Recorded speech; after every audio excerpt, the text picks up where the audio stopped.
Hello, and welcome back to Off the Cuff. My name is Jared Crowley. I'm your host. Sitting across from Pastor David Freck, lead pastor at Church of the Harvest.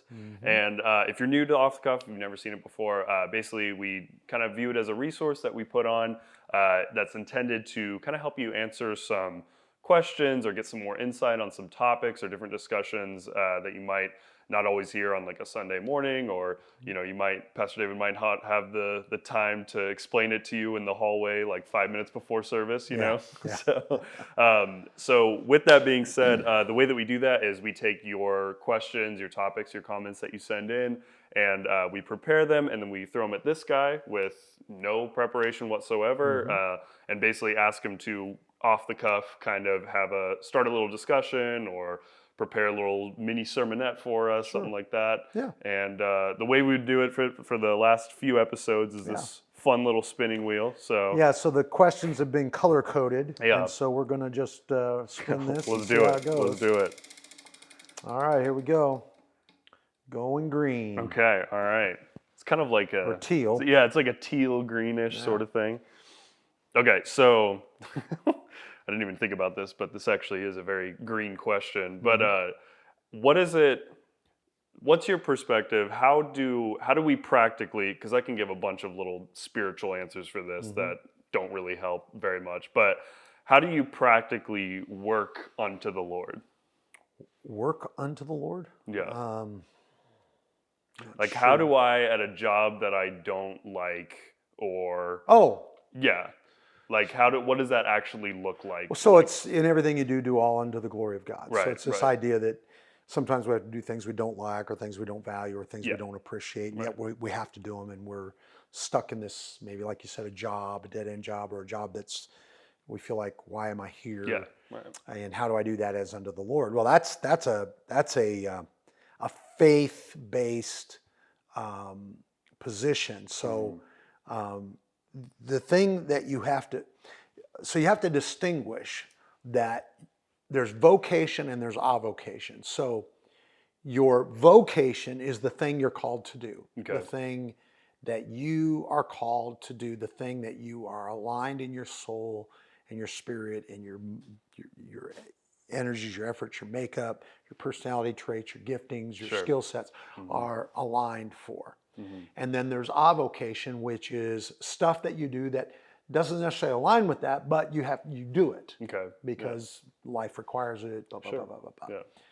So too many people see their vocation as independent of their calling in the kingdom of God. And my suggestion is that you see that your whole purpose to be on earth isn't to be a doctor or a lawyer or a nurse or an accountant or a construction worker or whatever. Right. Your whole purpose on this earth is to be a light and salt. For sure. That's your whole purpose. So that's your vocation. You're called to serve God in this life, which means every environment and setting that you are in, you are called to be a light and salt. Every one of them. Right. So I can't pay my bills with that. So, and because I have to, so do I have skill sets? Can I find meaning in my career path? Can I find, absolutely. And you should. Yeah. But even if you find your career path that it really speaks to you and you really feel valued in, that doesn't mean you're still not going to have miserable things you have to do in that environment. Yeah. So, so what my suggestion is you see yourself as an ambassador of Christ as your primary vocation, and your avocation is the thing that you're doing. Sure. Yeah. So I'm serving God in everything. Sure. Yeah. Right? So my goal in a miserable job is, all right, Lord, you've got me here. I'm on assignment. So it's not about my paycheck. It's not about me feeling good. It's not about me, blah, blah, blah, blah, blah. It's about you being glorified, and that if I'm here, there's somebody here that needs me. Yeah, sure. Or that needs you, Yeah. more specifically. Yeah. And I'm the delivery system. Yeah. So you see your life as a ministry. For sure. Vocationally, avocationally. Yeah. You see your life as a ministry. So this frames the way you relate to everything. So that's what It helps you serve your family when they're unappreciative. That's what helps you serve your boss when he's unreasonable. That's what helps you, be courteous in the parking lot. Yeah, That's yeah. because it's about the testament of Christ. That's what matters to you. It's not, well, I wanted that parking spot, or Yeah. my boss should appreciate me more, Right. or, why don't my family, see all this stuff I do for them? Yeah, yeah, sure. It's like, oh, Jesus sees this. Yeah, And he's pleased with it. yeah, And that's enough for me. yeah, His right, approval. right. You've been faithful over a few things, I'm going to make you rule over many things. Yeah. So it's this idea that, okay, I'm doing it as unto the Lord. I'm Yeah. doing it for him. Yeah. I'm serving his purposes, Mhm. even when they're uncomfortable. Just like Jesus on the cross was serving the ultimate purpose of God. Was Sure. it comfortable? Was it convenient? No. Neither. But he did it with joy. Yeah. Paul said the same thing. I know how to abound and I know how to be abased. Right? Yeah. I know how to have plenty and I know how to suffer lack and need. Right.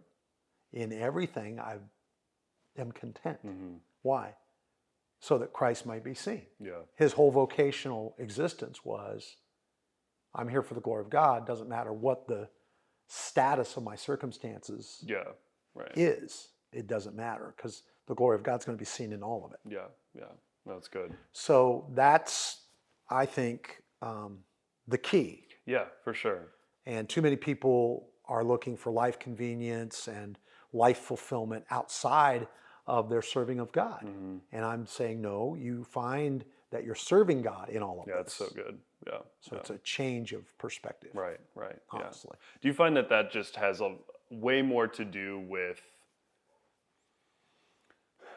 like, is that a muscle that you have to just exercise? You know have what to I train mean? yourself Yeah. to think like that. Yeah. Yeah. You have to do that. And so, look at Jesus. Even though he was God, Philippians 2, even though he was God, he didn't consider it robbery to be equivalent with God. Yeah. But he made himself of no reputation, Yeah. took upon himself the form of a servant, Yeah. Yeah. right? Right. So that the expression of God in the earth was as a servant of Yeah. all, Right. not as, hey, I'm God. Yeah. You should be, following me around and seeing how you can help me. Yeah. It's like, no, I'm not here for that. Yeah. I'm not here to be served. I'm here to serve. Yeah. It's so good. Yeah. So that's his perspective. Yeah. That's his perspective of life on this planet. Mm-hmm. Why should ours be any different? Yeah. That's a great point. If I'm a disciple of Christ. Now, if I'm not, if I'm just adding Jesus to my life, I just want to go to heaven, well, I might be motivated by other things. Yeah. Right. Right? It's all about me. Yep. Right. And the Christian life is not all about you. Yeah, for sure. It's about him Mm-hmm. and glorifying him with your life. Yeah. And that's what it is. So that's the perspective Yeah. that I think people need to have in relationship Sure. to the difficult things that we're asked to do in life. Yeah. Yeah. And- No, I think it's a super big issue that I think I'm seeing a lot, especially because you harped on it a little bit at LTI a couple weeks ago, and I think it was such a great point that it's so much more about like the perspective of what you're doing and so much less about what you're actually doing. You know what I mean? Exactly. But I think that's a real struggle for people because, It is. and you hit this too, that like traditionally, we've thought that ministry is such a job and a title and a thing that you do, you know what I mean? And as a result, it's robbed the opportunity for ministry to be seen in all of these different places, you know what I mean? So, Exactly. but yeah, no, I think that's great insight. I think that's an issue that a lot of people are struggling with, and I think that'll be super helpful. So Cool. we appreciate you guys. Appreciate you, man. Thank you Yeah. guys so much for watching, and we'll see you next week. Awesome.